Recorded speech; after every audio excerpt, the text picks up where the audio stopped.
Je prie au nom de Jésus-Christ que tu expérimentes la vraie victoire. La vraie victoire. Dieu ne fera rien en dessus de la victoire.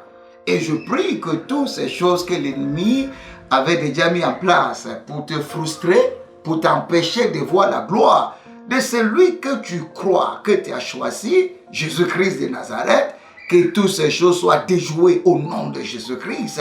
Dieu a promis la victoire. Dieu est capable de nous donner la victoire. Il dit, avec Dieu, rien ne sera impossible. Il n'y a rien qui soit étonnant de sa part. Tu verras la victoire dans tous les domaines de ta vie au nom de Jésus-Christ. Et j'annonce à chacun de vous qu'il aura un autre puits auquel on ne cherchera pas de querelles. Il y a un puits. On peut chercher des querelles au sujet de tous les autres puits. Mais en cette saison, le Seigneur te donne un puits auquel on ne cherchera pas de querelles. Mais c'est pourquoi tu dois comprendre que ce que Dieu a promis, il le fera. L'ennemi peut fermer le premier puits. Il peut fermer le deuxième puits. Il peut fermer le troisième, le quatrième, mais il y a un puits qui ne sera pas fermé. Au nom de Jésus-Christ, que ces Philistins qui ferment tes puits, les Syriens qui combattent tes puits, les Égyptiens qui ferment tes puits, qui combattent tes puits, qu'ils soient combattus et chassés loin de toi au nom de Jésus-Christ. Dans le livre de Genèse chapitre 26, du verset 1 au verset 22, nous avons vu ce grand homme, Isaac, un homme qui persévère, un homme qui sait en qui il a mis sa confiance. Dieu lui avait dit, reste dans ce pays et je te rendrai prospère. Ne descends pas en Égypte, ne descends pas à la Syrie, ne descends pas où les autres descendent, reste dans ce pays et je te bénirai. La Bible dit, cet homme avait resté dans le pays à partir du verset 12. Genèse chapitre 22, il dit, Isaac sema dans ce pays et il recueillit cette année le centuple car l'Éternel le bénit. Cet homme devient riche et il s'en alla s'enrichissant de plus en plus jusqu'à ce qu'il devienne fort riche.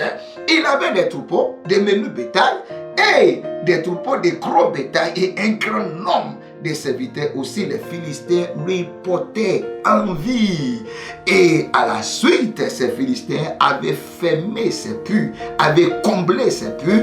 Il avait creusé un nouveau puits, ceci avait été comblé. Il avait creusé aussi un deuxième puits, ceci aussi avait été comblé. Mais au verset 22, alléluia, il s'est transporta de là. Je reçois cette parole prophétique pour quelqu'un. Tout te transportera. Tu ne resteras plus là où il y a des querelles, où il y a des disputes. Tu ne resteras plus dans ce lieu où rien ne marche, où l'ennemi t'avait déjà accablé. Le Seigneur te donnera une nouvelle force pour te transporter. Il te donnera encore une nouvelle force pour creuser. Parce que la Bible dit, et creusa un autre puits pour lequel on ne cherchait pas de querelles. Et il appela Rehoboth, car dit-il, l'Éternel nous a maintenant mis au large et nous prospérerons dans le pays. Le Seigneur te transporte. Le Seigneur t'aide maintenant à creuser un autre puits. Il n'y aura pas de querelles, il n'y aura pas de contestation, il n'y aura pas de combat parce que Dieu lui-même combattra pour toi au nom de Jésus-Christ. Je prie pour quelqu'un que les Philistins qui fermaient tes puits ne seront plus là. Ils ne seront plus là. Tu creuseras un nouveau puits, ils ne seront plus là. Il aura de l'eau, il aura l'abondance. Le Seigneur te mettra au large et tu prospéreras au nom de Jésus-Christ. La seule chose que je peux te dire, persévère.